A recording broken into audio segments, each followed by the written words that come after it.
Good afternoon. Thanks for joining us this afternoon. Our first item on the work session is a discussion of city-owned properties and the property management fund. So Jill and Eric Dykey and Cross-functional Jonathan team, yes. Kearns. We're going to kind of rotate through. Okay. Good evening.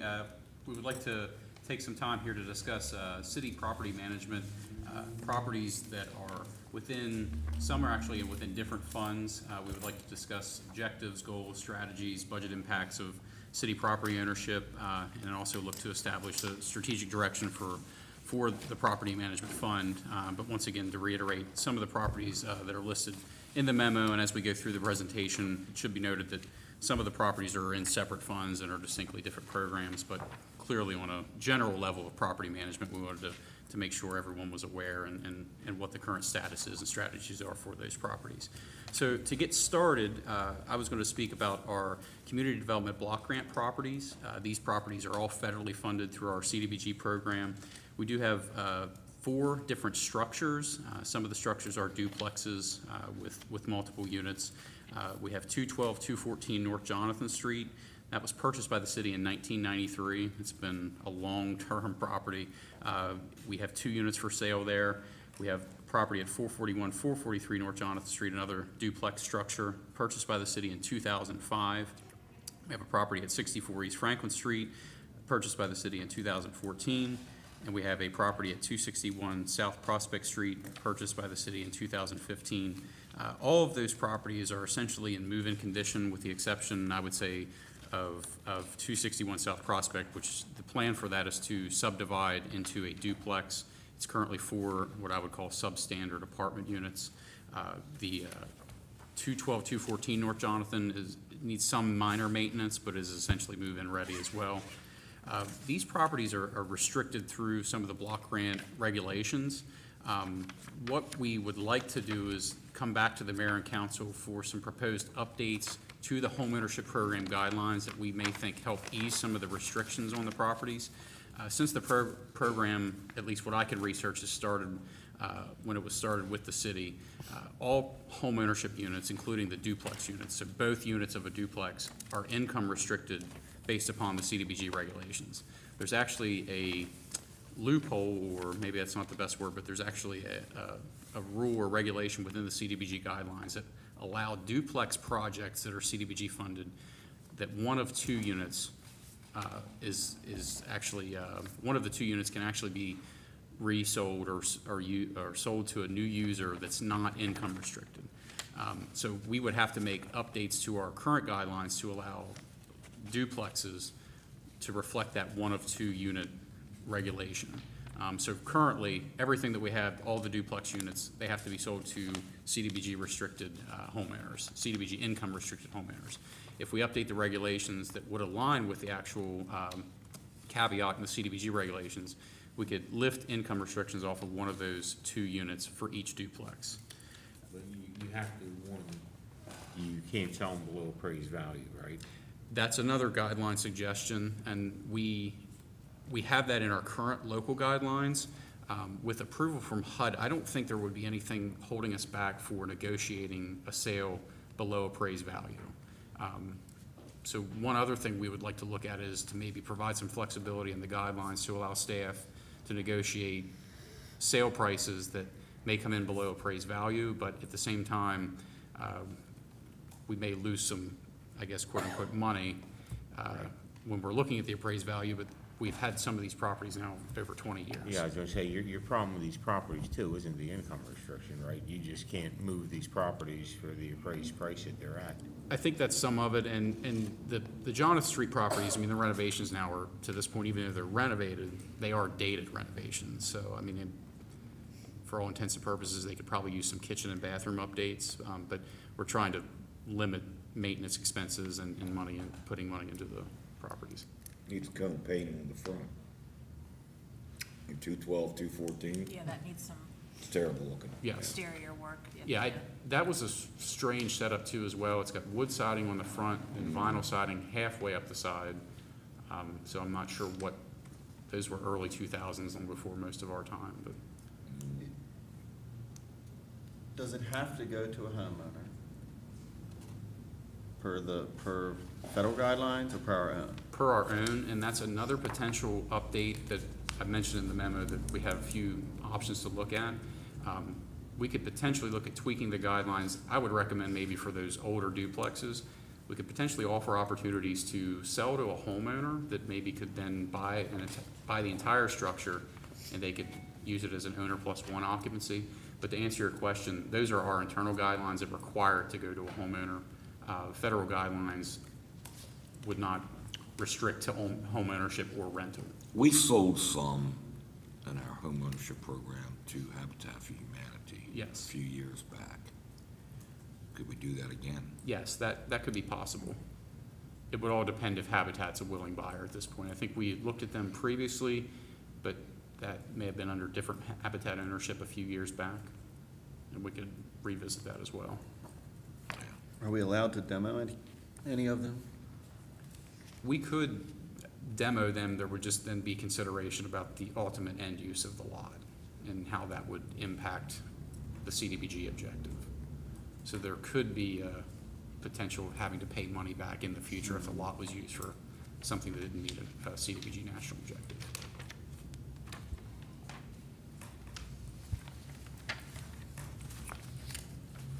Okay. But ultimately, our goal was to continue to market those properties. We'd fallen a little bit behind on marketing with some of the maintenance issues. We were really unable to show a few of the Jonathan Street properties due to some maintenance concerns. We've cleared those up, so we're trying to ramp up the marketing. Our thoughts would be to maybe come back to the mayor and council and report back in 6 months to see where they stand. We could always approach a realtor as well, but we would be looking at paying commission. Let's look at our guidelines before that 6-month period. Okay. Okay. Yeah, I think the guidelines, we could actually bring back possibly the regular session in October or even November. Yeah, the quicker I think that we change those guidelines. So those Yeah. guidelines, they're not ordinance changes or anything, they're just I don't believe so. procedural? I think Okay. procedural changes, and once again, the biggest question would just be verifying a few of the HUD regulations. But I know the one of two, we've already verified, the one of 2 units for duplex regulation would be an acceptable change. And also rental status or owner occupancy or rental is not necessarily a CDBG restriction. Okay. All right. And the next category of properties is our competitive negotiated sale properties, and we have 5 properties. You can see them listed here in the memo. The goal of the properties listed under this program is to position them back to the private sector through a competitive process where we look at the redevelopment plan equally, if not more importantly, to an offer price. We have sold some properties through this process. I would say the precursor to looking at designing a process like this was the sale of 140 South Potomac Street. And then we looked at the idea of seeking development plans through creating the CNS. But we also have the Public Square, Antietam Street, fire damaged building, Prospect Street, as well as 4353 is our most recent example where this process has been used to turn it back to the private sector with that property currently under contract. I think you're relatively familiar with this, and be happy to answer any questions about this particular set of properties. I don't have any particular questions, but I mean, I don't know if anybody else, I know Lou has, but I don't know if anybody else has been in the Alms House. Yes. I mean, that's a pigeon haven. I mean, that's what it functions as, what it smells like, it's what it looks. I just don't know how long. I don't know. I feel like when I look at that particular property, we're no different than some of the sort of private hedgers out there, you know, holding on to this thing. And I realized we bought it, and there was an idea and a purpose at that time that didn't come to fruition. But that's, well, I've issued my opinion on whether that thing should still be standing. If people were so bent on saving it, somebody would have come forward at this point to do it. And The only other one I'd really comment on is the Roslyn building, and I just don't think that that has seen its highest and best use yet, and I just, I'm not in a hurry. Of all of these, I'm not in a hurry to sell that one, because I think that building does have potential, once increased activity occurs. I just think it's more marketable than the other ones, listed here. I'm just curious, we have a whole house that's being used by the auxiliary police. Anybody? Valley Road. Yeah. Eric's gonna I can talk about talk a little bit more about that. Yeah. Yeah, it's not. Excuse me. Yeah, the house at 309 Valley Road is, we only own half of that.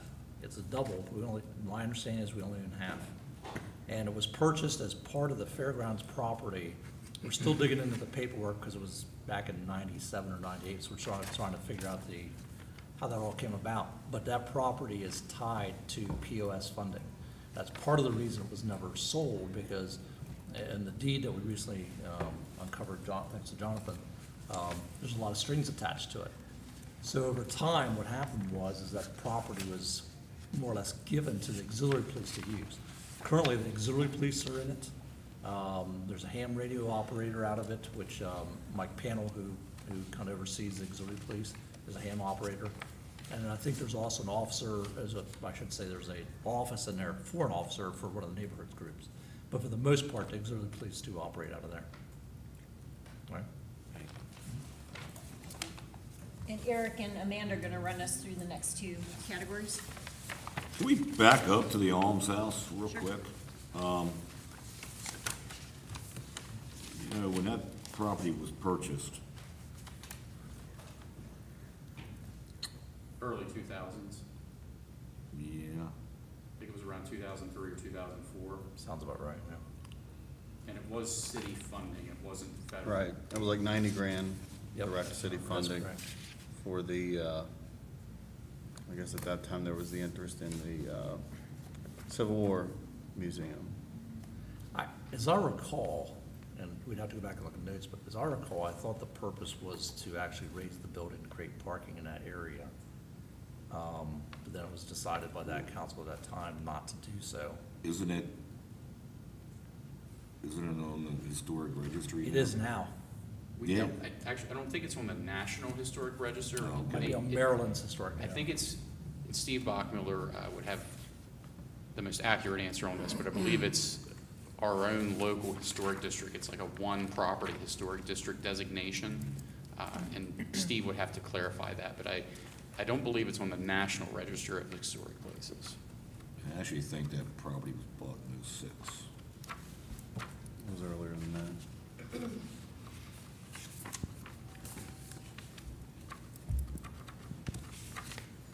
But there was a number of outbuildings in the back. There was a garage, there was like a 4 or 5 bay garage on the back side of the property, and another, both properties were, those garages were in such poor shape that we had those removed. Yeah. And then there was minimal work done to the building itself. The windows were taken out, some screens were put over, things like that to protect the property. And other than that, that's about all that's been done with the property since we purchased it. And don't get me wrong, I mean, that place is built like a fortress. Yep. I mean, if somebody really wanted to live in a solid house, that's it. But Yeah.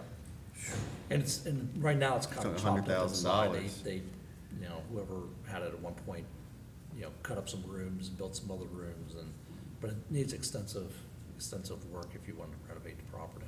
Yeah, Yeah. okay. All right, thanks. So other properties we would talk about a little bit here is some properties where the city apartments and offices are located at. I'm sure you're familiar with some of these. Elizabeth Hager Center, which is just south of here on the other side of the central parking lot, 14 North Potomac Street.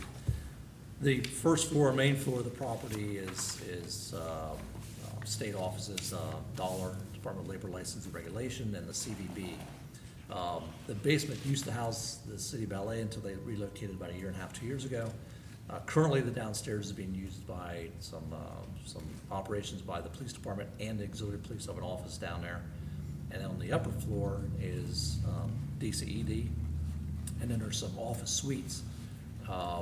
which are occupied, again, by Scores, one of them, but for city offices, Internal Affairs has an office there now, and there's an office for Councilmember Munson up there. The other offices are basically used for storage. There's only a couple more up there, but there's not much. Again, and the HPD offices, I believe, are in the basement, are just a temporary, I think, for a few months. I'm not sure what the operation is, but they asked to use it, and that's not really an issue. We kind of, as a group, kind of agreed not to really rent the basement area because of some flooding issues that occur on occasion, because the main storm drain that runs east to west through the town actually runs right through the center of the building. And if you have the right conditions, it can push out and create some flooding issues in the basement. The Roslyn building that we talked that Councilmember Alshire brought up, of course, is right beside us, which is 17 to 25 East Franklin Street. The only city operation really in that building right now, which hasn't gone in yet, which will go in here very, very shortly, is the parking office. We're moving into the one facility. Of course, the largest portion of the building is used by HNDP, and then Spickler Market, of course, is on one side. The upper two floors are vacant. The building definitely needs some renovation work. The windows pretty much need replaced, and the roof needs replaced. So as we hang on to it, there would definitely be costs associated with just keeping it status quo, basically, not even renovating it. And the other one we'll talk about was the Market House. Not only does it have the Market House, but of course half the building is the administration offices for the fire department. That's located over 25 West Church Street. And then we have 3 city properties that have programs operating out of them. The first is the NOPO Artist Lofts and Engine Room at 36 North Potomac Street. That has the Engine Room Art Gallery on the first floor, which is managed by city staff, and the space allows for local artists to display their local artwork. And then the upper floors contain 4 residential apartment units that are reserved for qualified artists who also provide volunteer hours to the gallery below. We have 60 West Washington Street, which houses the Borough Box in the middle of that building. It's the business incubator resource center and provides copier, conference room, and other equipment for startup businesses. And then, as Eric mentioned, we have the city farmers market operating out of 25 West Church Street. So what specifically, or is there anything specifically that keeps any of these properties not included on the CNS list to be on the CNS list? I guess that's what we're here to find out. Yeah. I mean, because We're trying to find direction as on these properties. Don't take me wrong about my comments about the Roslyn building. I guess my comments as it applied to that particular section of the memo were more to say that I think that we haven't seen the best sort of residual positive impact from the coming development or the coming private development on these buildings that I think are more readily sized and you know, rehabable to capture some of that residual effect, whether it's the building here on the Elizabeth Hager Center or the Roslyn building. I guess I look at those differently than I do, you know, the Massey building or the Alms House. Yeah. I look at those two as like they're just, you know, I'm sure they're limited, but they're nobody's jumping at those. They're just a simple drain that's sort of sitting there on the books. Whereas me, I look at any of these and I wouldn't be opposed, you know, to selling any of them. Yeah. At any point, even, and I know folks don't like to hear this, but even at a loss, the building right next door with the apartments and the engine room, I mean, I know that the city spent a good bit of money on it. I know they invested a good bit of money in it. You know, it's fully renovated, and you're probably not going to get back what you put into it, but. The Roslyn is being marketed. There's this, you know, we have a sign in the window, and I think it's on the. Yes. So that one is being actively marketed. That's what I said, there's a couple on here in these two lists that Right. aren't over on the other list. And I don't have any opposition of putting all of them on the list. Understood. Yeah, I think we just divvied it up this way to somehow logically kind of work down through them. The Market House, probably because it's part of the Urban Partners Plan to try and make it part of the Catalyst projects, maybe because really, a lot of these properties have city operations in them. So if we sell the property, we either have to pay rent to somebody else, or we have to find another location for the city operations. Would be my guess is why some of these have, you know. Are we not already on some of the operations paying rent to ourselves? Yeah, because property management's set up as an enterprise Right. fund. Right. So, it's supposed to pay for itself, the rents are supposed to pay for themselves and that sort of thing. With the parking office, we're paying out of parking fund, which is a separate enterprise fund Right. in the. But that wouldn't change Sounds your- overly complicated. No, I understand, but but like, if that building got sold to a third-party entity, got it back from the tax rates, you would still be paying Correct. rent just as you are now. Correct. But the benefit would be is the city would be able to gain Right. And the idea property was, tax back. right, so for parking, it would be, we can't have a lease with ourselves, but if Right. somebody bought that building, we would have a lease, hopefully with somebody else. Or we'd consolidate. What's that? Or we'd consolidate into fewer buildings. Right, exactly, we move into it, that's exactly right.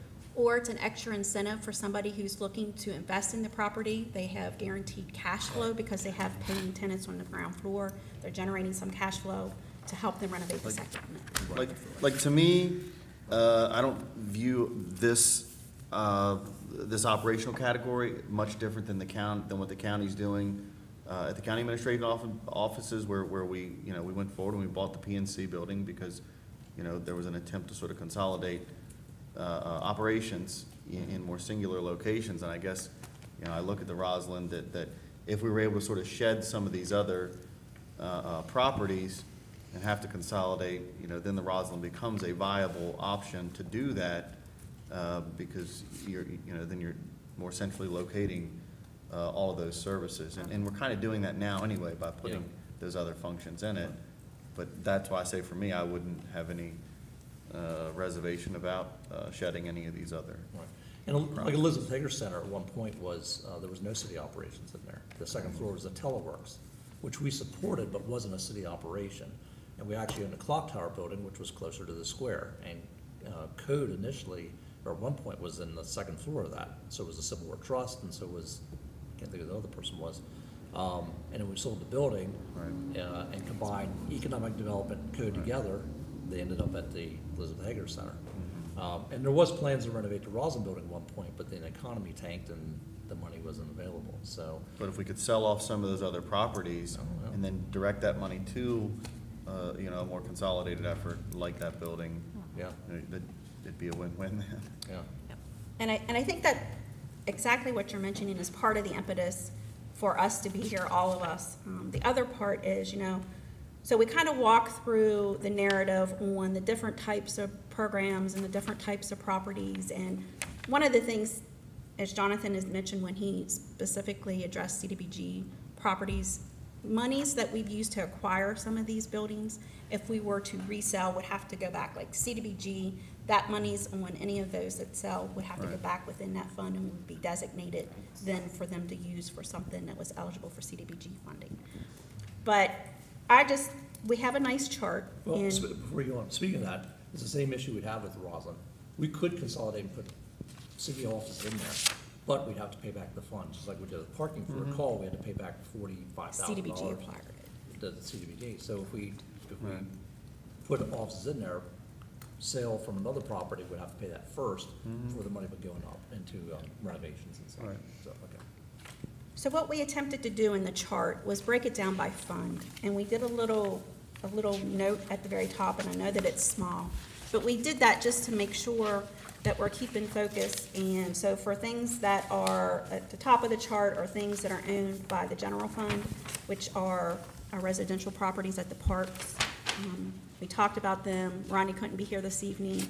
This time, you know, nobody on staff actually was going to recommend that we sell them because the actual properties is all part of the park, and there's very little cost involved because a lot of the times the parks group has worked with those people who rent to actually help maintain and upkeep those properties.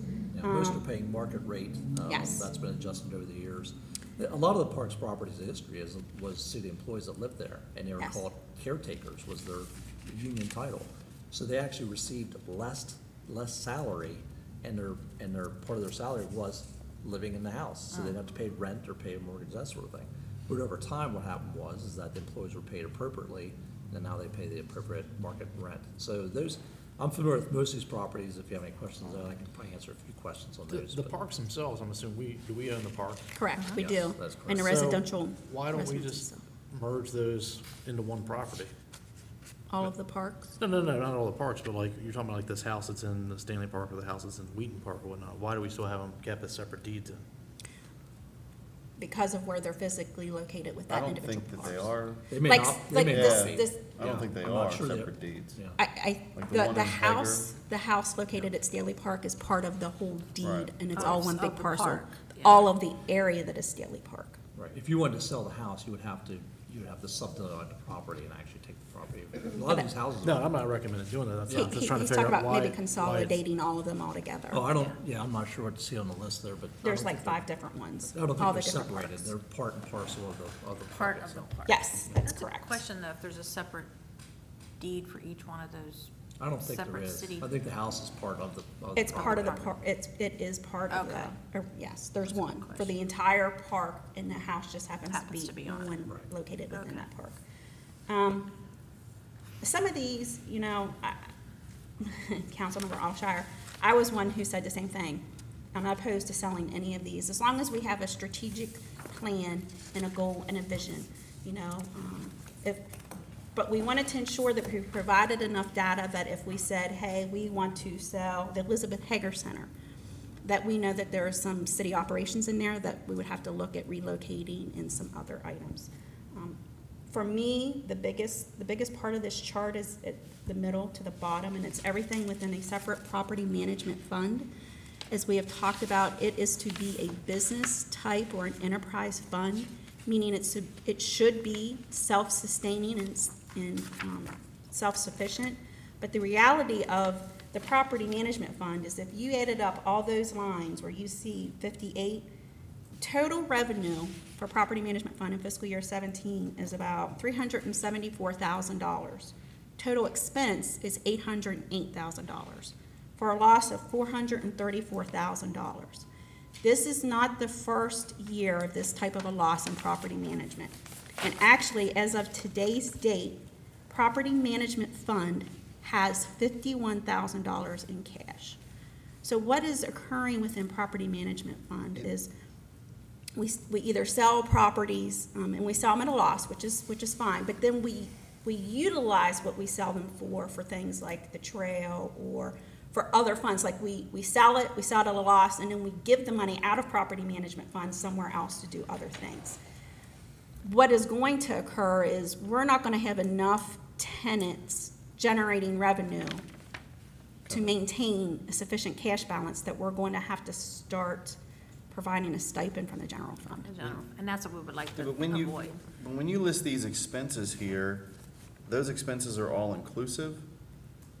So, everything, starting with Fund 58 down, yes. They're both are they just operational? No, so when you look They're at debt service. when you look at the very bottom Right. for Fund 58, you see one line that says administrative and depreciation Right. expenses, that $684,000 is that depreciation, debt, salaries for some employees, monies that it's Depreciation, a given. paper figure. Depreciation, But it's it's an expense, it's I not understand, cash, but but it's an it's, expense. yeah, Yes. How are we making paper. it? Transfer, I mean, it's largely a paper Yes. expense. yes. We. So I guess for me, I'd want to back out, Depreciation? well, I'd want to back out non-actual cost from that equation, and then I'd want to separate the two into, what are we losing on it operationally? And what are we losing on it debt service? When I say debt service, I would include, like when we did the roof at the farmer's market, that's a Right. debt service-oriented expense. We so for me, it would be more helpful when you look at those properties to look at them in that measure, especially as it applies to which ones you'd like to push the hardest, that have those sort of measurable additional debt expenses on the horizon. Okay. I mean, those are the ones you want to get out from under the quickest. Yeah, the first one I think of, something like that, is, you think of the Rosin building. It has 3 tenants. We've already started to pay rent, but, For the first time, we'll have 2 paying we'll have 2 tenants. paying tenants, but the occupant that occupies most of that property pays $1 a year. So, you know, and until this month, we started paying, you had Spigler's paying rent, HNDP paying $1, and we're subsidizing HNDP. Yeah. You know, but you still have a lot of, you know, we're gonna put $100,000 in the roof, $100,000 in windows. There's no way. That's what I said, for me, there's you'd no have way to have that some, property- you'd have to have yeah, some plan Right, to consolidate services in those upper floors in order to make that work. right. You'd have to get rid of NOPA right here, and you'd have to get rid of Elizabeth Hagerstown. In other words, for me, I guess at the end of the day, one of those two Right. would end up having to go, Roslyn or And Elizabeth Hagerstown. right now, the 14 North Potomac, because the rent that we receive from Dollar, which is over $160,000 a year, that's really what's keeps it going. what's keeping property management supported. Cash wise. you know. Right. 60 West does okay too, because USMH Yes. has a good Yeah. lease. Even though we have the incubator in an empty retail space, we have a solid lease with that, and the operation costs there are, I think, in pretty good shape on that one, because it's a newer building. And that's what I said, for me, I'd want to see it Yeah. in those three metrics. Yeah. Operational, debt service, and depreciation. Yeah, I don't see any issue as far as, like you said before, as far as trying to, maybe consolidate's the right word, but with the list of, there's very few on here I have any issue with trying not to sell. I mean, I don't know why we wouldn't want to be aggressively doing that, you know, with the CBG properties. I mean, even, I think we should look into some sort of realtor, if anyone's reached out to Penmar or anybody like that, or something. And I'd be a little hesitant if we went strictly, if we sold a property, there were some questions about. I think owner occupied is still the goal. I like the idea of, you know, the one only get an owner occupied on one side and a rental on the other side. I think getting it back into a full rental property could defeat the purpose of probably why the property was obtained to begin with. But, I mean, I think we gotta do whatever we can to get these things out, whether we give them away for $1 or, I mean, we've already lost. I mean, everyone talks about, you know, we're not gonna make money back. Of course not. I mean, Well, the CDBG though, that's not a loss for us. Right, because that's been grant funded to get Right. them. Right. But that's the reason we have the problems getting rid of them too. No, I understand. We can't give them away.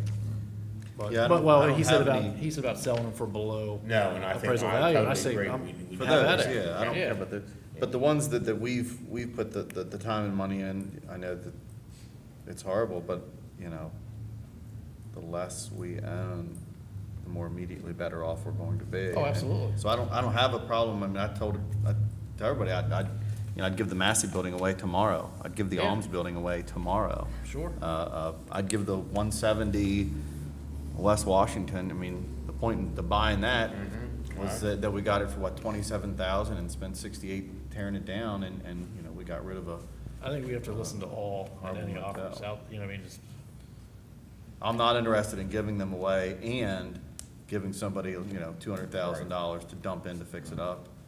That's Right. not on the table for me. So would this group be willing at this point for us to list all of these additional properties on the CNS? Do we want to, I mean, so the park's residential, can we all agree that we don't want to list it? We want to keep those properties for no, now? that's that fine, this yeah, I is- agree with that. Yeah, that's good. That's to how I know. didn't Good. understand And the why we don't have the to farmer's begin with. market and fire administrative building at 25 West Church Street, at this point, I think, you know, we need to stay the course. If you could sell that I don't have an building, issue Yeah, if we you're- sold it. yeah. Get rid of that building so fast, make your head spin. I mean, I think we're at a point now with that. Farmers market. And that was the thing, That's part why of the staff CATA, it was one of the hesitated. few things, part of the CATA was. It was, but we haven't really Yeah, gotten but anything I- out of that. We've put out, what, 2 RFPs on that in the Right, we past? put 2 RFPs out to encourage that catalyst. I mean, I always go back to these 8 sort of ideas, and that's what they largely were ideas to say, hey, here's 8 things we think you can do, and if you can accomplish them, great.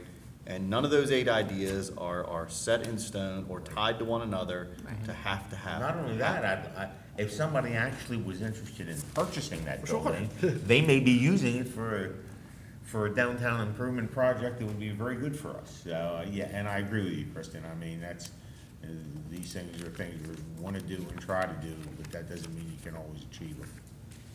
I agree. And I think there's a lot of money that probably needs to be poured into that building. And I don't think anybody is gonna argue that, the administrative offices we have for our fire department are just really not acceptable, except for the fact they're there. That's, yeah, I'd love to see them moved. Excuse me. Okay.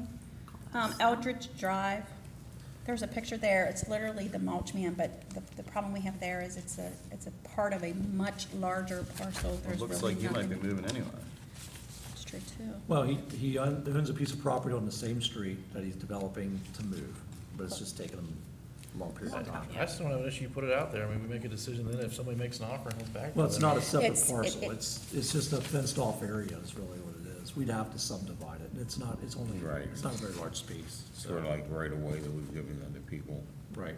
Yes. So the property owned, it kind of stretches along Antietam Creek and down along the wastewater, and it's an odd-shaped piece of property.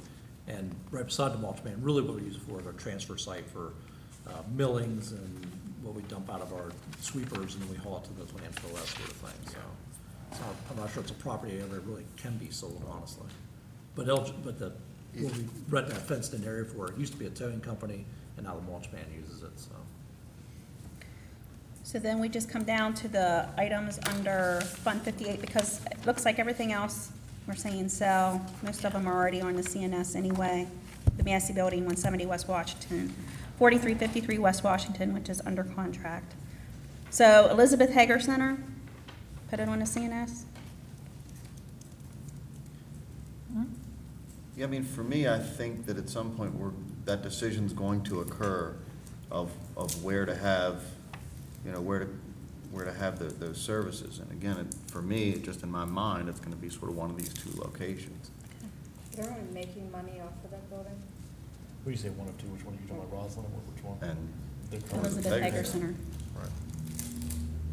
What was that? We're making money off of that building, right? So- When we don't consider the other 684,000, like in salaries, in depreciation, in the debt service. That's what I said, you have to break that equation out in those three parts to see what you're actually, you know, Didn't we just spend $60,000 on a video room Yes. there? Okay. And we could. We did, and it wasn't necessarily city-funded monies that did that project. But yes, we did just put a somebody studio. can buy it for the right Would price. it be, yeah, I was gonna say, you know, putting things up, saying that things are up for sale doesn't mean that we're selling everything that somebody comes in for a bargain buy price. Right. I mean, you know, candidly, we would sell City Hall if somebody came in for the right price, which I don't anticipate happening. And I think historically, from what we know about our attempts to market the properties we do own, that we shouldn't be too concerned about the doors getting knocked down of people coming in to try to buy these properties. Right. And, yeah, I mean, I would be surprised, Mayor, if we were to sell it, but if someone came in with the right price, to me, it's the same as one of the urban projects of using central parking lot for a multi-story Class A building. Sort of the same thing. If somebody wants to come in with the right proposal, yeah. Maybe we should at least listen. List all the rest. Now, the two at the very bottom, we touched briefly upon 309 Valley Road, where the auxiliary police currently are, and I don't believe that right now, Sounds with things like down, we need that to we can, research we that. Sounds can't like sell they're it. used it There's too many personally and not things. something that's. Yeah. And I'm then not- and, yeah, again, we need to find a research Yeah. and find out what strings are attached No, I before we, understood. so we're still looking into that one, so. And then the very last one I have listed here is Antietam Fire Company, and when you see revenue Yeah. there, so technically, we did a $600,000 loan to the Antietam's, and part of it, there was a second agreement that went along with it, that basically the city holds the deed to that property, and they pay us back over 30 years. Once the 30 years is finished and complete, and they've paid us back in full with interest, then they can request for that building to be back to their ownership. So I think Back to whose ownership? the Antietam's. The- So they to the basically came to volunteer. this, Yeah, they came to the city and asked for a loan, and then somehow in the midst of that whole arrangement, there was two separate agreements done. One is this temporary city holding the deed until everything was paid back. So I listed it because if you look on the state's website, you'll see the city listed as the owner. Technically, we are the title holder for now, but I don't think that that would necessarily be something That would we wish to sell at this point. Okay. a performing company. Thank you. No, I just wanted to point out before you guys leave, that staff provided us with this list, back in March 2016, it looks like. And this was the active vacant properties list at that time. And, you know, I think when you look at this list, I think it should put things into some perspective for the public. Because the public at large, you know, they drive all around town and they say, you know, why isn't the city doing something with that place? And why isn't the city doing something with this place? And, you know, why is that place sitting empty? And so I think it's important to convey to the public, we just discussed the roughly 16 properties that the city owns, most of which are in the urban core, 75% of which have some level of occupancy. And the loss that we really have on them is the initial investment versus the rent that we receive, and the additional fix-up that we put in.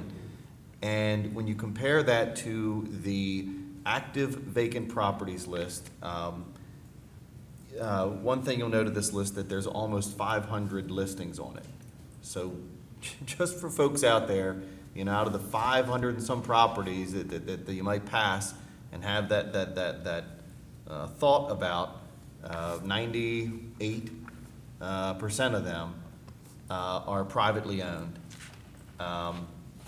And when you look through the list a little further, you know, there's barely a street on a city street on a city block that you know doesn't have one property, you know, some property somewhere listed.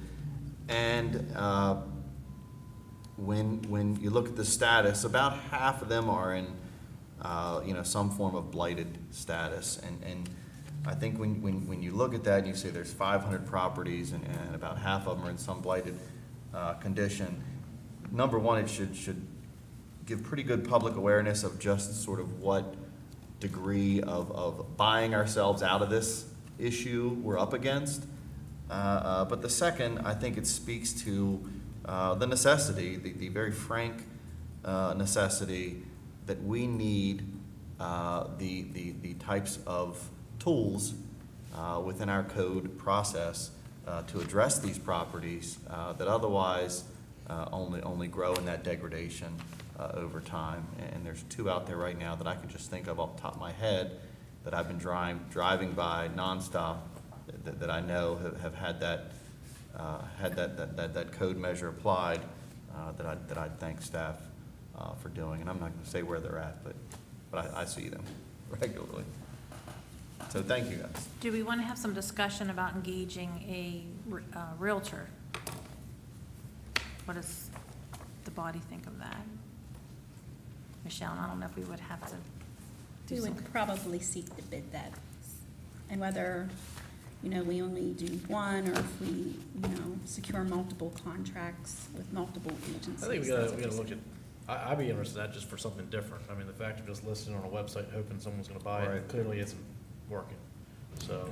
and Clearly, that's not clearly a knock what we're on- doing isn't working. That's not a knock I on mean, on staff anyone's is efforts by not any means, professional but- marketers. Right, and- and I understand. And There's I no think we could disrespect in use that, some help that way but- to try to help us move some of these properties, if we're okay with that. So I'm fine Well, with folks that. will Let's shy check away into from it. those just like they do from foreclosures and other sort of special type listings, you know, well, government owns that, you know, or, well, a bank owns that. I mean, I think they see it the same They way. do. There's a niche of people out there that would be. That's what I said, I looking think for we that, need a yeah. realtor to Right. help promote that, you know, this isn't Okay. We can look as at- we could stringent do or that. hard a As far as the Right. things that you just talked about, Chris, I know we talked about that briefly a month or two ago, possibly retreat or whatnot. I mean, I'm all for looking at more ways to come up with a process to achieve those goals, to make some momentum on that. Because again, the same thing, we just can't just keep, as you say, drive by the same properties over and over again, and expect something to change, because it's just not going to. So, And just to jump in real quick, you know, because now that we do the abatements, you know, we're abating the same properties over. Over and over. Nothing's really Well, I changing. know there's with other that, issues but- you've talked about in other municipalities, you're familiar with the process that they've taken and. Right, I mean- And steps they've Yeah. done, so then you have this chunk, and then right away, half of it goes, like, there's a process, we need to come up with a Well, process. we too. are we've utilizing tried. some of that with our chapter 187. We're Right. looking at the possibility of doing that, Is but there of any course, help? those things take funding as I well. understand and- that, yeah. which then is funding opportunities, is there Yep. any grant funding through the state, Right. the state demolition potential, or anything like that? Okay. On, Good. on the flip side of this, which is not in the memo, which is when the city considers buying another piece of property, Yeah. for whatever reason, we need to have some sort of exit strategy, not just say we need to buy it, but what's the next step, and then what's the exit strategy? Unless we have a clear idea exactly that we're gonna buy it to keep it for whatever purpose. And if we do that, then we need to make sure we have long-term funding source for maintenance, repairs, and that sort of thing. We can't continue to buy properties that are losing money on the far end. So we need to have an exit Without an strategy for wherever exit that property is, whether it's given to us or we purchase it. Either way, we need to know what that whole plan is for getting that. I agree. Okay. Thank you, guys. Thank you, team. Good job.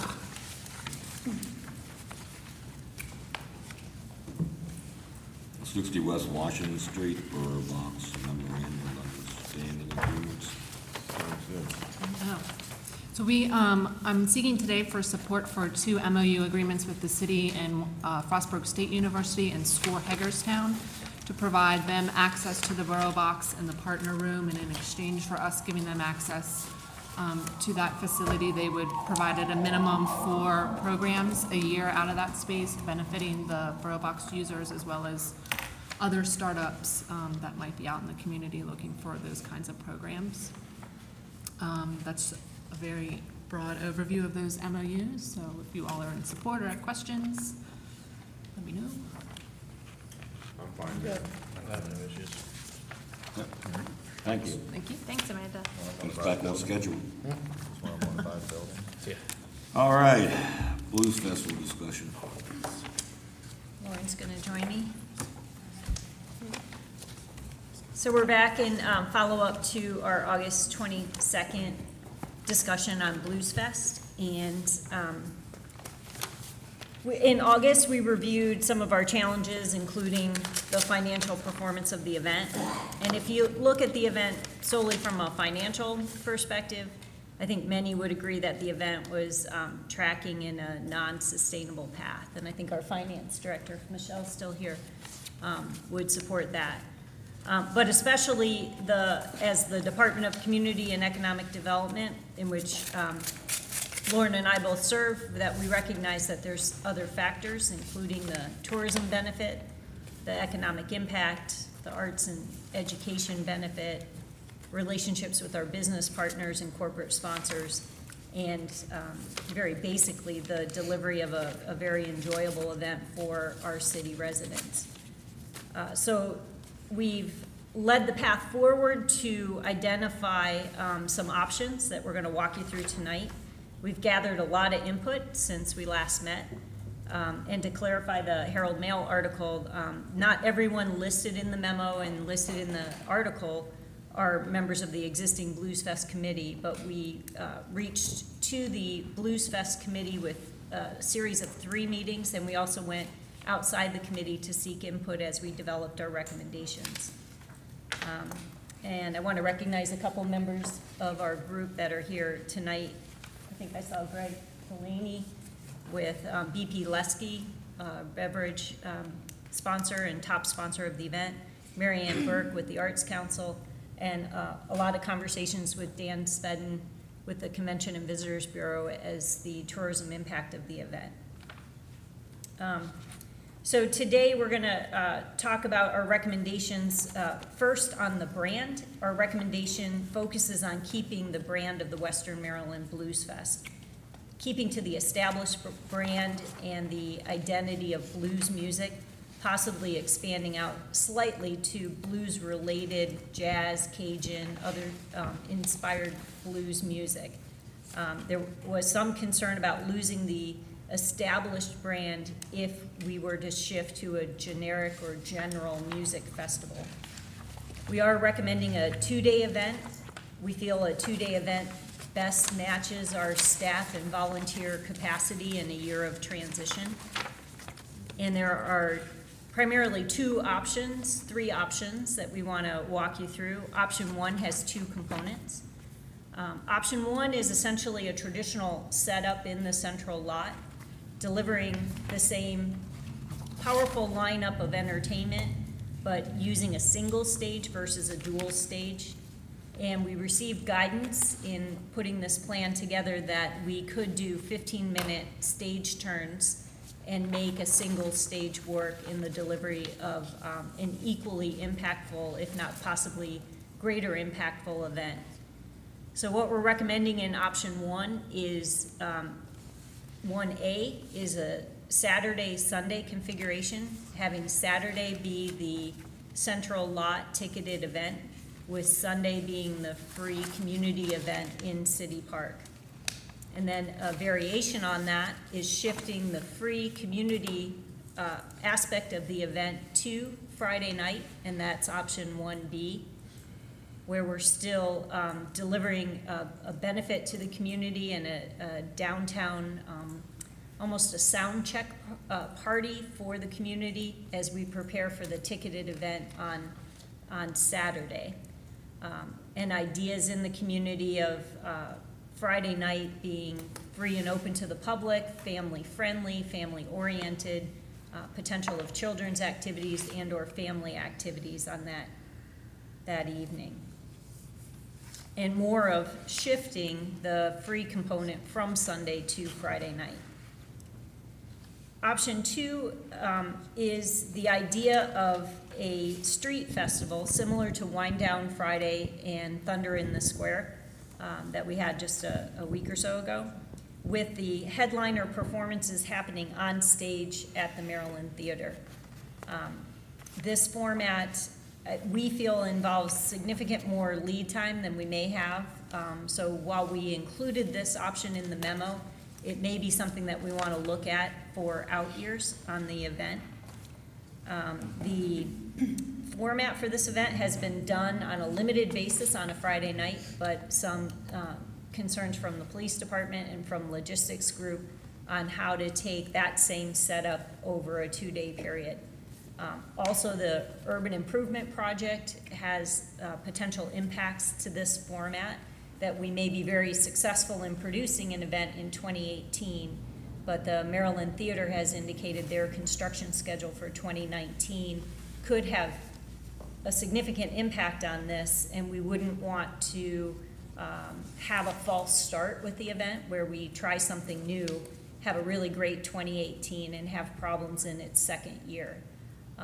So a concept we wanted to share with you, but we think more for the vision of the future of the event, if you like that, that type of format.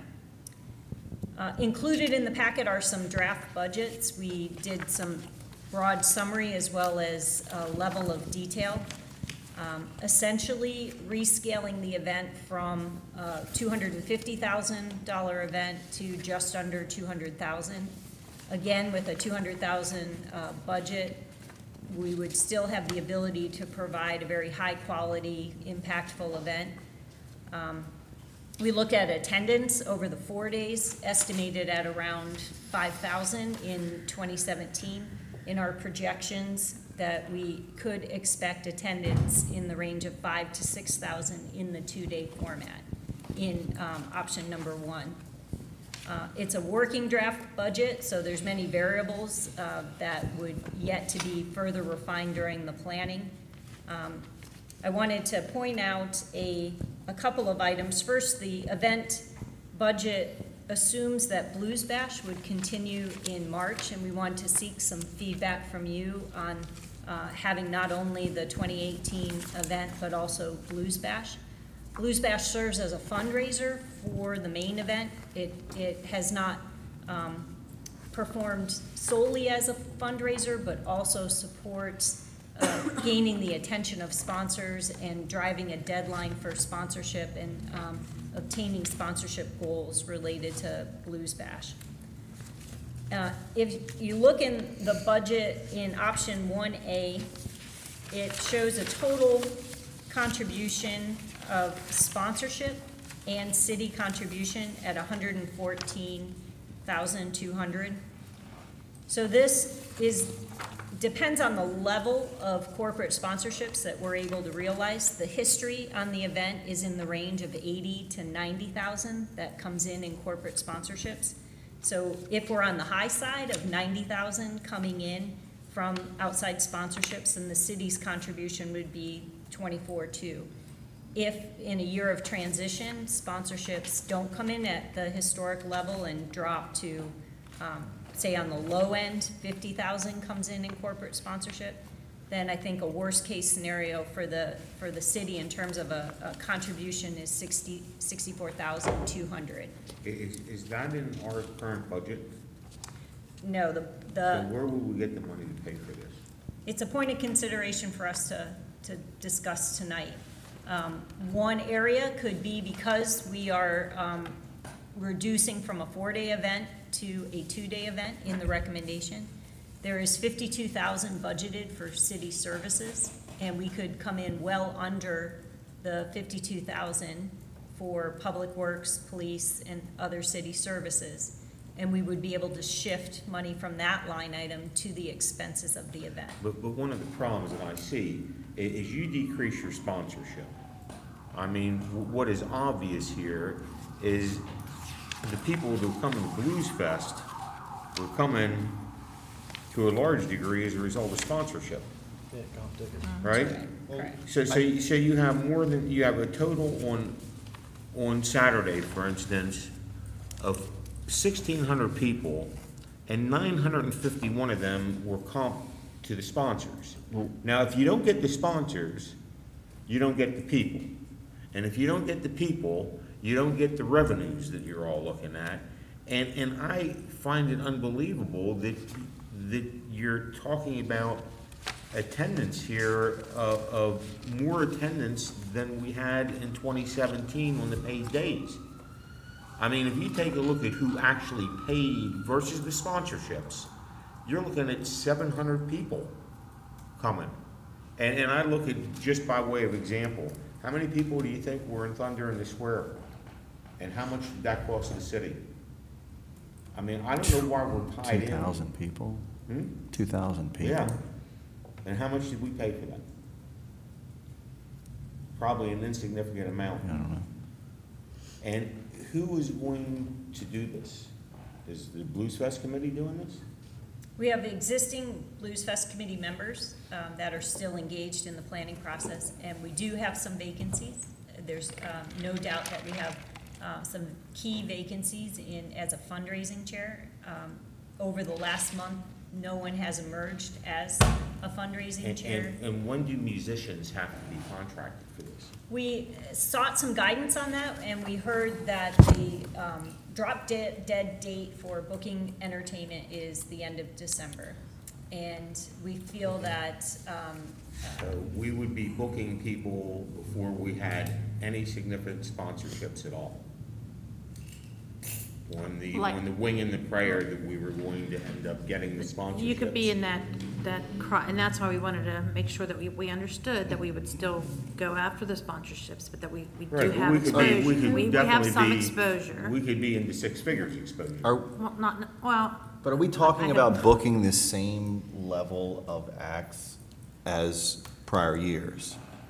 The same or better, yeah. this proposal to stay to the traditional Blues Fest brand was to look at a number of Yeah, headliners. get that, the music Yes. style.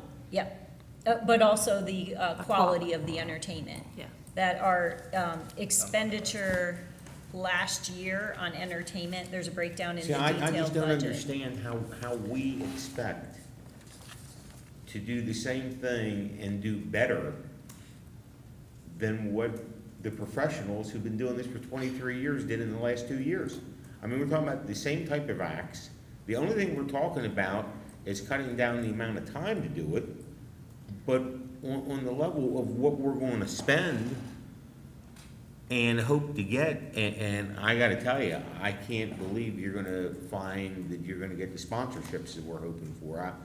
I just think it's It's a disaster ready to happen. I think with less days to purchase tickets, that more people will purchase tickets on the Saturday event, because they Well, only this have to is- purchase one day's worth of tickets, and with all the hype around it now, I think people are gonna come out when they see that the option is to not have it at all, or We to have, show up and be we have supportive. spoken to some professionals in the field, and that's part of what we would be asking for, is to be able to engage, can't remember the company's name, but be able to do that, to bring that professional in that can help us with bringing the bands, because that's obviously, I think you stay at that price point and you are gonna fail at this process. I just do. I just don't think, I think that you're gonna see those numbers about that same level and probably less, as Lou's pointing out, if you're keeping that Saturday ticket price at that price level. This community just doesn't, it's just not going to support $45 a person tickets. Why don't I we said do that at our last meeting. $30 tickets. You know, I think you're way too high. and I in think general. that's part of the analysis too, once we would bring the professional in with us, to help us with that, but. I think we're so much better off looking at local bands for 2018. And I just, I don't understand how the city of Hagerstown is getting into the music production business. And how much is a professional gonna cost us to bring in to tell us that we can do this? And again, I look at what we've done in the last 2 years, and, you know, they had trouble getting sponsorships last year. I think that, just me, I think that option 1A is a great way to go. But there are a couple of things, and I think there's just one council member speaking, there's a couple of things that I think need changed about it. I like the Friday, Saturday setup. I think that we should go back to putting them on South Potomac, not in the theater, not in the parking lot, but actually on South Potomac, like it was before, with admission coming in. And I think you need to drop your level of expectation of quality of artist, coming to the venue, so that you can drop the ticket price somewhere in the $20 range. I think you will be way ahead of the game if people can come down Friday and sort of that free nature, see the So activity. you're talking that's about going 1B, on. not 1A? Yeah, 1B. No, Friday, Saturday? Friday, Saturday, yeah, yeah. 1B, 1A Saturday and Sunday. yeah. Yeah, I'm sorry. Yeah, you're Okay, right all there. right. Whatever. Yeah, 1B. Yeah, the only thing I don't like about 1B is putting isn't that the one where the headliner goes in the Maryland Theater? No, Option 2 is. Yeah, that's- Okay. which is, again, really something for And by the the way, future. so we understand something, and Emily, I look at you specifically when I say this. For 2017, okay, for 2 days, we got $37,000. Option 1B anticipates getting gate sales of $37,000 for 1 day. I think that's possible. And I think that you save cost by not having to move setup to Let's locations. talk about revenue. I know. How do you end up having twice the amount? If you cut the price in half, to generate the same revenue in 1 day, we'd have to have 4 times the amount of people that showed up for Blues Fest. 2,800 people, paying people. No, wait. No, minus your comp part. And I think that the benefit Well, you of that. said you had that- 700 paying people. So 4 times that's 2,800. The About the same bulk, amount of people that were down at Thunder in the Square. bulk of the 37. Free. Well, and I think that the restaurants and businesses benefit at that 8 o'clock timeframe.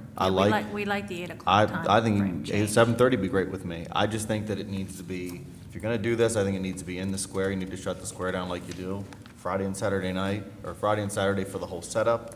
And set a price point. Like I said, people look at that ticket and say $50, and then I gotta pay $5 a beer. That's 6 beers on a $20 ticket. How many people do we get? That's how I look How at many it. people do we get for Wine Down? How many did we get for a wind down Yeah. event? 400, 500, And it's free, right? yeah.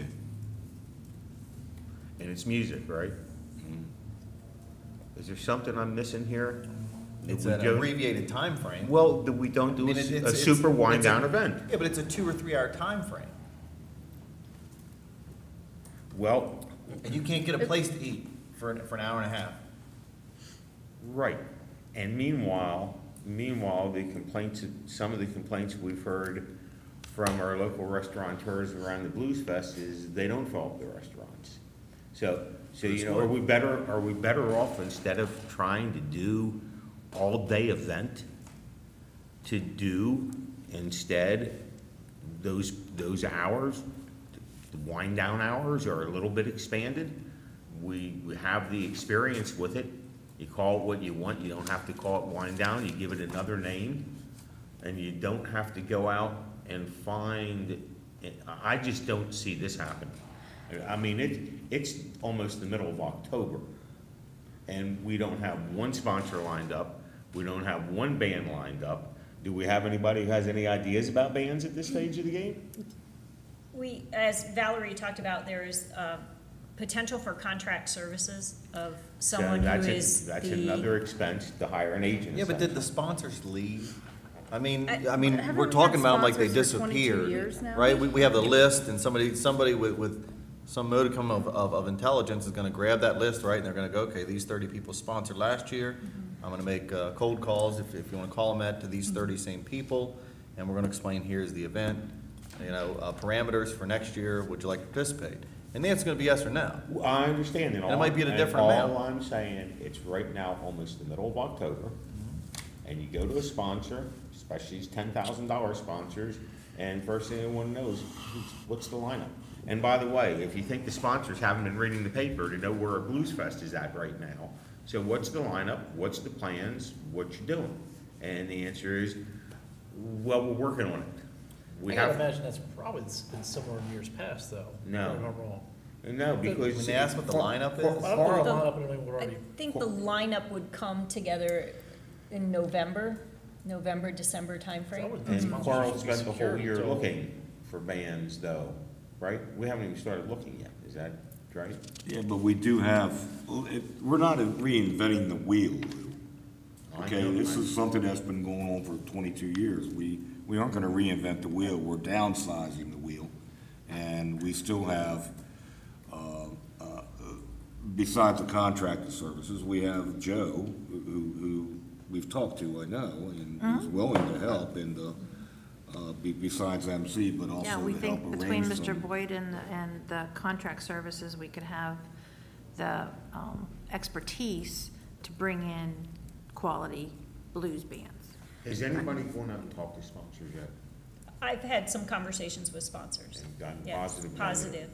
positive. you know, and for me, the first couple of years, I mean, I had just as much fun, maybe I was a little younger then, listening to Rudy and the Bluefish, you know, local blues act, as I did, you know, year 15, listening to, I don't know what the band was called, because I'm sure they're, you know, on some level. I just think that element isn't critical, or as critical as it, you know, as that price point makes it be to make this a successful event.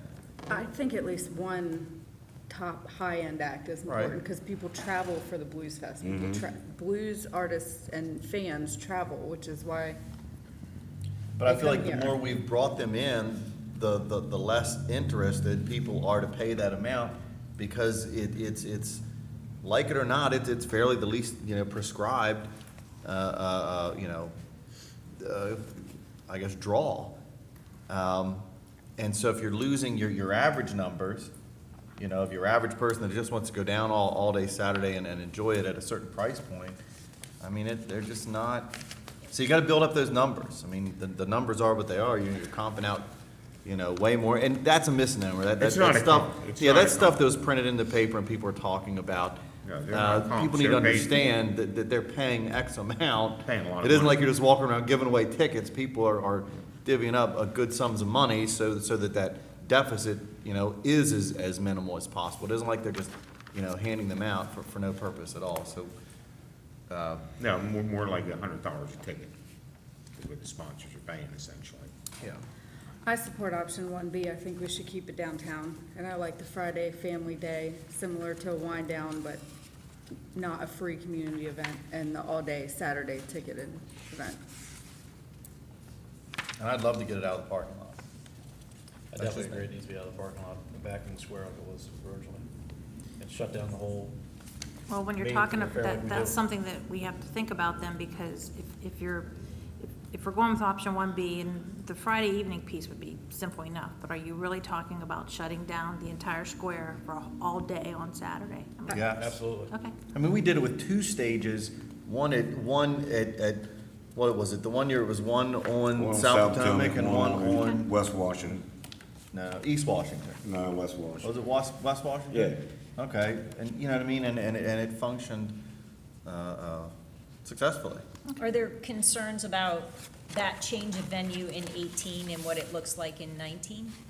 19, we could be well back in the central parking lot due to construction on South Potomac I Street. have no problem with the central parking lot. I don't know why it's a problem. Well, It feels like a concrete desert. I don't think it's a problem. I think it's to Sitting help. Isn't that Those what it's, businesses that are within South that- Potomac that is a corridor. No, because concrete- there's buildings, you know, scaled right beside you. I mean, when we went to that Lou was there, that MML thing where the guy from Texas or whatever spoke about how people like linear.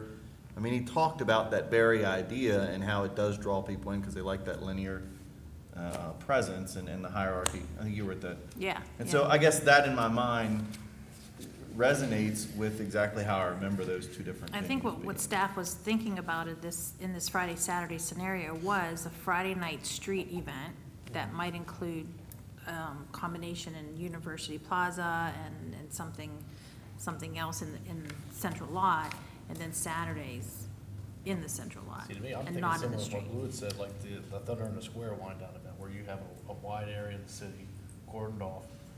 As Kristen said, have the stage right in the center of it, and then everybody can Okay.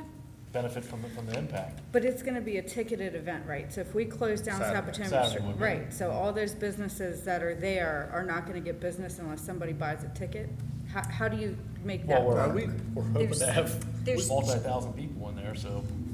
And we had it that way for a number of years before that. I mean, right, when we first started, I mean, it was, It was on the square. Square. yeah, it was cordoned off in that way, and there was still accessibility, you know, in and around and through those areas. And Eric can correct me if I'm wrong, but my understanding is in the past, there was fencing that left a clearance area between the businesses to the festival Right, area. right along the curb. So so And it people were didn't able to go into. It didn't go the whole way down South Potomac Street.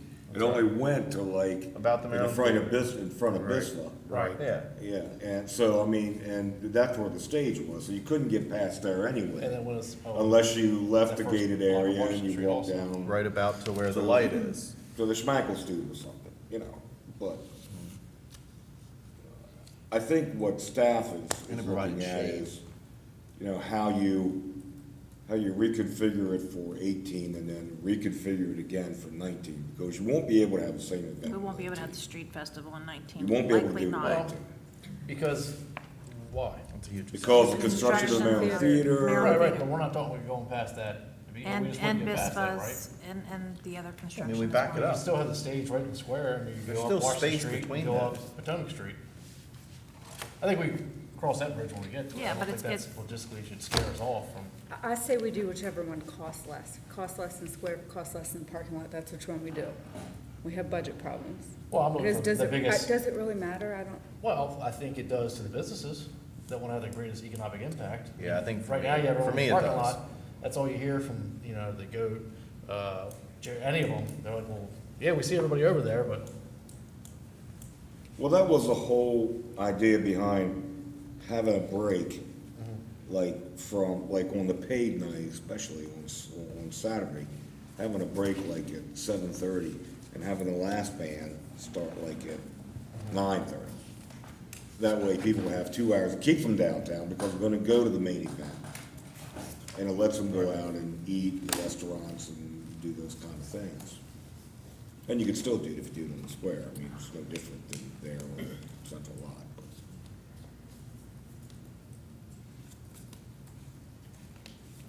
But we do need to hash this out tonight, because staff needs to walk away today We with do need knowing what we're clear doing. direction so we can get to work tomorrow. Yep. Eric, can you save money when it comes to fencing if we do it in the square?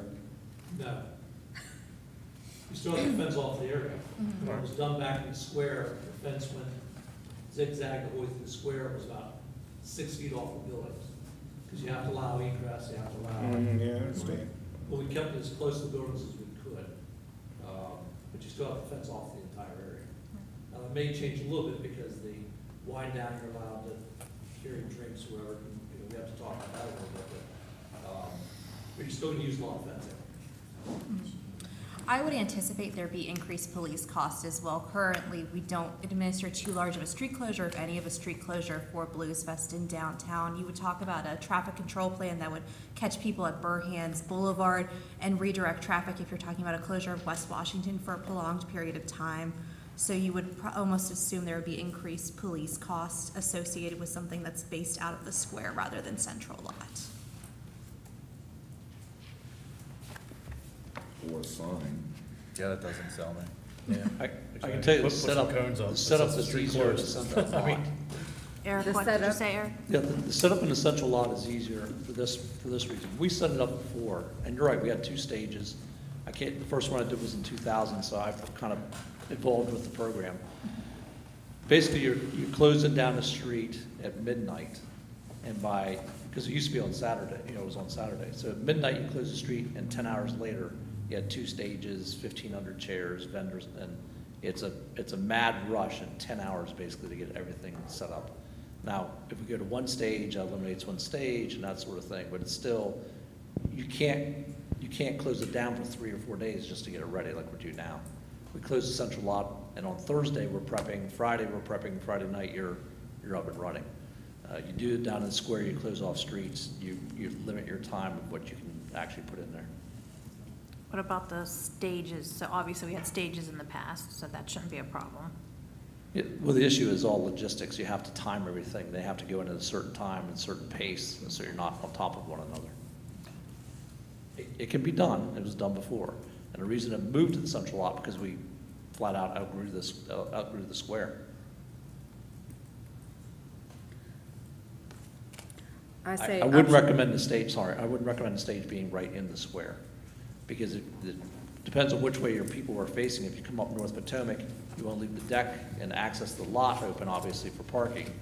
If you're expecting a lot of people down there, maybe the stage would go back where you're talking about closer to the Maryland Theater, and then the people would be in the square and up North Potomac somewhat.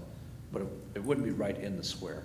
It would be either down in South Potomac or possibly up on West Washington Street, and then you have a room to put. The other thing you have to think about on the old way in the square that we haven't discussed yet, I don't remember any type of VIP tents when they were. I was in just the gonna square. ask about the, was there a VIP? I Right. think there was. might have been a I think that VIP area, would be but I very don't challenging. recall what No, the layout there was. was not when it started, I can That would tell be you. challenging. The first year there wasn't, but then the 3rd year, they set up the VIP on the downside of the square. Over by the clock tower building. Over by the clock tower building. I guess that first year people wanted it. There was a push for it. That's where they set it up the first time. They set it up over there in that sort of corner. And then there was like a fenced area where you couldn't get in, that Right, section then, but they right. could see the stage, through the square. Yeah, the other thing logistically is the parking lot's a challenge enough as it is with light poles and traffic islands, but at least it's one elevation. You get in the square, you can't get out East Washington very far because it goes downhill. And the Carson's Corner, the clock tower square, of course, has different elevations in it. So it just makes fencing, tenting, all that sort of thing more of a challenge. Well, we recently did the electrical upgrades for the performances in the central lot. Do we have, would we need to do those electrical upgrades somewhere in the square? We don't have 3-phase power, which was part of Yes. the big process we did in the central lot. Right. And that had a lot to do with the staging and the 3-phase power they needed for their lifts and cranes to put their speakers and that stuff in place.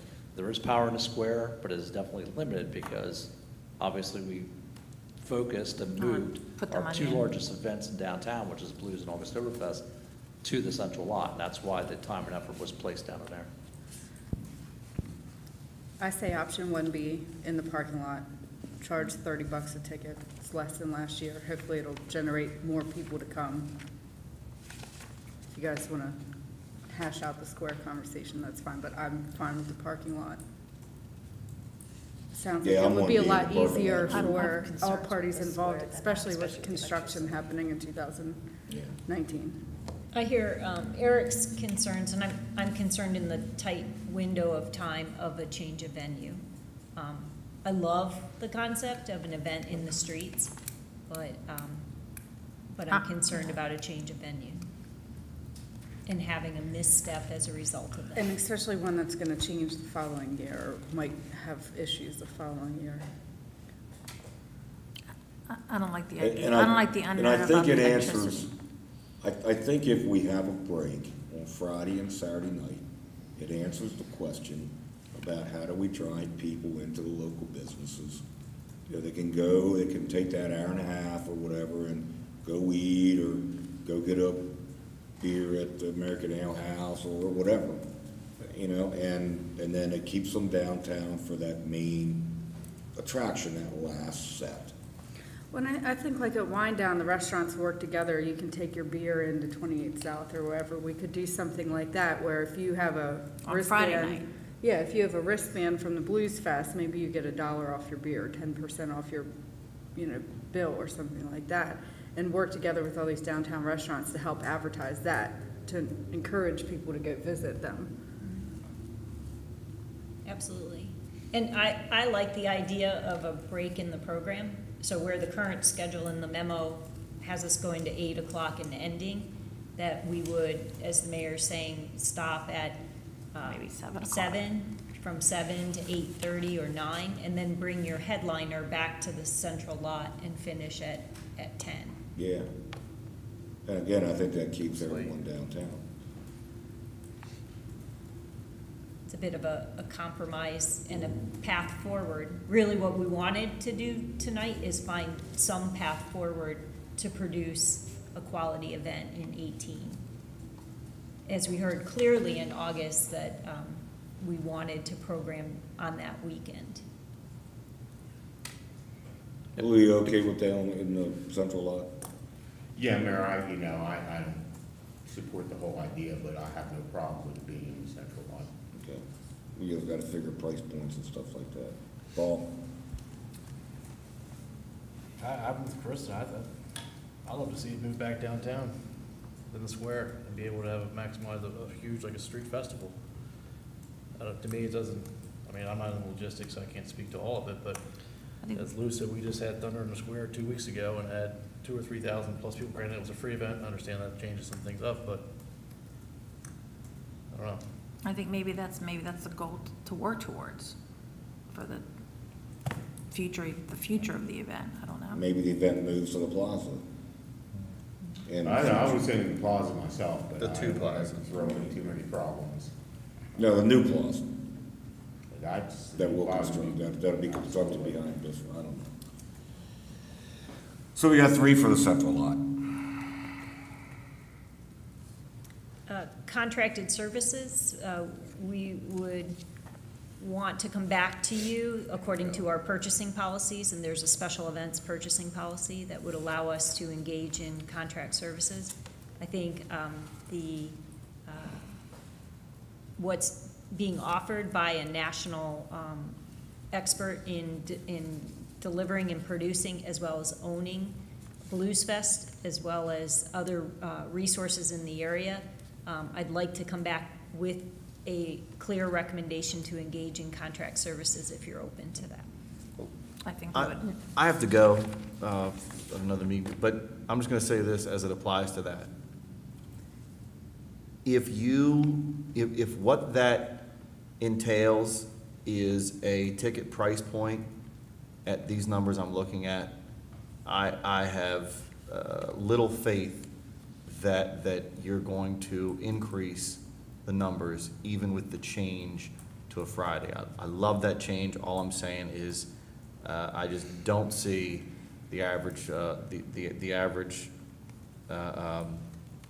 event goer, the local event goer. I get it, people come in, maybe 25%, but what I'm saying is you need to boost that number of local attendance. People that live locally, that want to choose to come to that event, are not going to do it. I don't think they do it for $35, $30. I just don't. That's my 2 cents. So if what that means is that the price point at the end of the day stays, you know, somewhere in that range, I don't look for it to be heavily attended, especially if the trade-off is you're going to reduce the comp value to what that sponsor's getting for their money. So. And I have We to. can utilize we can discuss that with the producer and say, hey, we're looking at a price point of $25. You need to help us get bands that could bring that in. Yeah, And we could and do again, you know, if I'm a widget salesman and I have a great widget and I go out and I can sell it for $100 a piece, but I can only sell 1,000, whereas if I could go out and sell that same widget for 50, but I can sell 30,000, I'm making more money. So, you know, and I believe that Kristen's right about that. If you bring that price point down, you drive more people to the event, more paying people to the event on Saturday. So, which covers your cost and increase your revenue. And I think that's, What do you say? I just want to hear you say I was right. It doesn't happen much, but specifically in the blues industry, I believe that this producer could help us correlate the talent Right. to the ticket price and what Sure. ticket price can be commanded based on what talent and what talent expenditure. And then also selling out the venue to the best that we can. sure. Okay. All right, So, do that. staff, are you guys, the team? You Last have direction everything? is any specific direction on the blues bash, Do it. I say do it. which happens in March and is a prelude to this event from a marketing perspective. It doesn't necessarily drive a lot of revenues, but it's related to sponsorship relationships, and Do we do it at the Maryland Theater? Is that, we do it at the Maryland. What's it cost us to do it at the Maryland Theater? well, you net, It's less than $5,000 for Right. both, I believe we get a discounted rental rate in doing it at the Maryland Theater as part of their sponsorship of the event. all-in expenses are less than $5,000. yeah.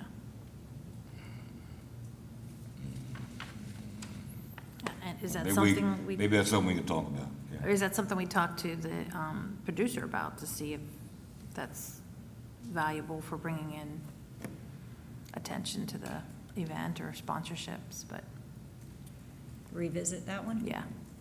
I mean, if it doesn't raise much revenue, we But could if it's used as a catalyst for the sponsorships and the fundraising, is that the thought process behind? Does it really do that? I don't know that we have that well, answer. especially considering that we all think that sponsorship and fundraising needs to be done before like the end of the year.